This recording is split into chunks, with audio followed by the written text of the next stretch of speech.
Scandi Crew. Hey! Aujourd'hui on revient avec une vidéo toute fraîche sur un thème qu'on nous a demandé de faire. Attends, pour une fois qu'on nous demandait de faire quelque chose, on n'allait pas dire non quand même. Nous allons donc parler brièvement du système scolaire suédois. Brièvement, hein, c'est le mot important.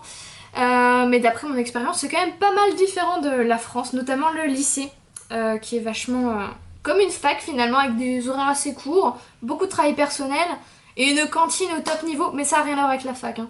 Ça non. Alors déjà, première différence, tu commences l'école à 7 ans. Avant, t'es dans des garderies ou des établissements préscolaires, enfin tu te débrouilles quoi. À 7 ans, tu commences avec le Grundskolan, qui est l'équivalent du primaire et du collège en 1, puis ensuite avec le Gymnasiet, qui est l'équivalent du lycée français.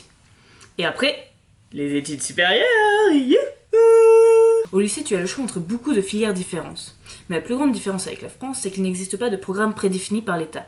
C'est au lycée de choisir le programme et la méthode pédagogique pour le faire. En revanche, il existe des objectifs à atteindre par période de 3 ans. Et si tu n'arrives pas à ces objectifs, ça n'engendre pas de redoublement non plus. Le système de notation a beaucoup évolué également, avec une première méthode jusqu'en 62, puis une autre en 62 évidemment, enfin un changement en 94, et puis la méthode d'aujourd'hui, un système beaucoup plus classique finalement, la fameuse méthode du A, B, C, D, E, F. Bravo, tu connais ton alphabet. Alors F, je te cache pas que c'est un peu chaud pour tes fesses. Rattrapage. Alors, plus de liberté, moins de cadre, c'est un débat. Mais ce qui a vraiment choqué les Suédois, c'est le résultat des fameuses enquêtes PISA. Tu te souviens ce test un peu chiant que tu passais à l'âge de 15 ans environ ? Eh bien, il se trouve que depuis la création de ce test, ce sont les Suédois qui ont connu la plus importante baisse de niveau. Bon, par ailleurs, ce qui n'empêche pas les Suédois d'être des gens très bien éduqués. Mais tu me diras en même temps...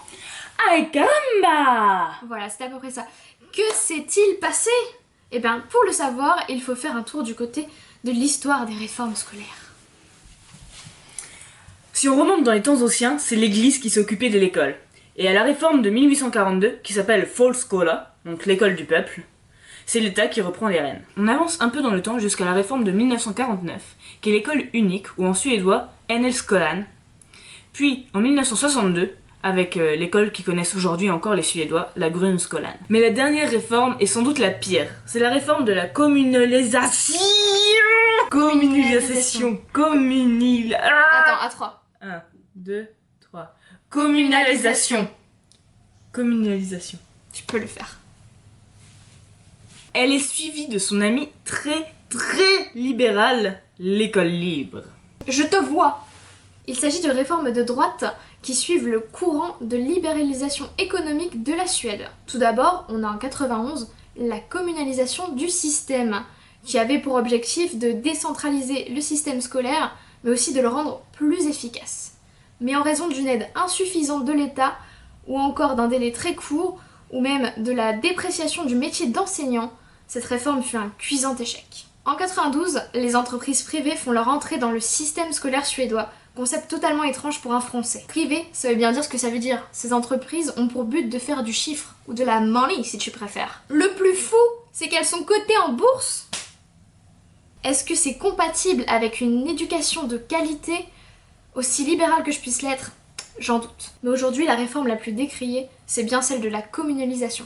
C'est un peu comme si l'État avait refilé la patate chaude aux communes. Bon, à noter quand même une amélioration du côté des enquêtes PISA.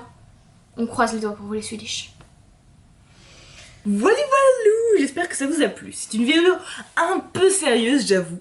Et les mots sont assez durs, du coup vous avez le droit de nous mettre un pouce bleu pour tous les mots durs qu'on a prononcés. Genre communalisation, voilà. J'ai réussi à le dire. J'espère que ça vous a plu. Si vous avez des demandes comme celle-ci, n'hésitez pas à nous les mettre dans les commentaires ou à nous envoyer un message sur Facebook. Voilà, abonnez-vous. Hey do!